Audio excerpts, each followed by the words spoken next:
Fala galera do oitavo ano, dessa vez um vídeo um pouco diferente, mais curtinho, só para explicar a atividade dessa semana para vocês, que ainda é sobre os povos escravizados trazidos da África. Dessa vez a gente vai falar um pouco sobre a contribuição da cultura deles na cultura brasileira, que é bastante, tanto na música, na culinária, no nosso próprio idioma, muitas palavras vêm desses povos que vieram para cá. E também vem de um sincretismo. O que é sincretismo? Mistura.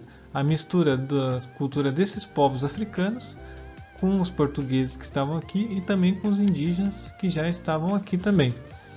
Mas esses povos a gente geralmente trata como uma coisa só. E assim como os indígenas, eles não são uma coisa só, são variados. São, no caso dos negros africanos, os bantus, os nagôs, os jejes, os haussás, os malês. Cada um com a sua cultura própria, mas que trazidos dentro do navio negreiro que vocês estudaram na aula passada e separados das suas famílias, das suas comunidades aqui no Brasil, ou seja, dos seus costumes também, da sua cultura, tentaram deixar ela viva de alguma forma na sua rotina enquanto escravo. E isso ocorreu através, como eu disse, da mistura com a cultura desses outros povos que estavam aqui antes da chegada deles. Um exemplo que está aqui no texto que eu dei para vocês é a Umbanda. A Umbanda é uma mistura de elementos africanos da religião de alguns povos africanos com o catolicismo e com o espiritismo. Porque quando o negro escravo chegava aqui, ele já era batizado, ou seja, ele tinha que adotar forçadamente o catolicismo. Mas ele não esquecia, só por ter sido batizado, aquelas práticas religiosas que ele já tinha antes.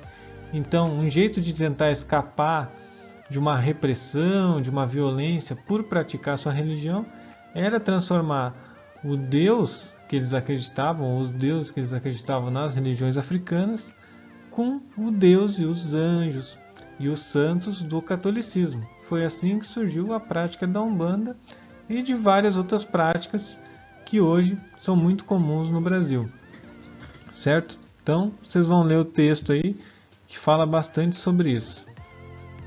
E vão responder aqui as questões dessa semana. Na questão 1, vocês vão ter que pesquisar a definição de alguns conceitos que aparecem ali no texto. O primeiro conceito é etnia, o segundo é sincretismo e o terceiro é suprimir. São 3 palavrinhas que vocês vão pesquisar ou na internet ou no dicionário que vocês tiverem em casa e vão colocar não todas as definições dessas palavras. As palavras têm mais de uma definição lá, como vocês vão ver. Mas vão colocar a que mais combina com o que está escrito no texto.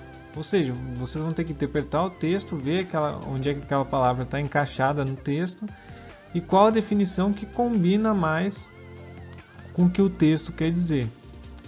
E na 2, vocês vão colocar, é uma questão de VOF. Então vocês vão ler com cuidado todas essas afirmações que tem ali, vão botar no parênteses ao lado se é verdadeiro, se aquela afirmação é verdadeira conforme o texto que vocês receberam ou se ela é falsa. Leiam com atenção, porque tem algumas pegadinhas ali, vocês podem acabar caindo. Qualquer dúvida, me chama lá no WhatsApp.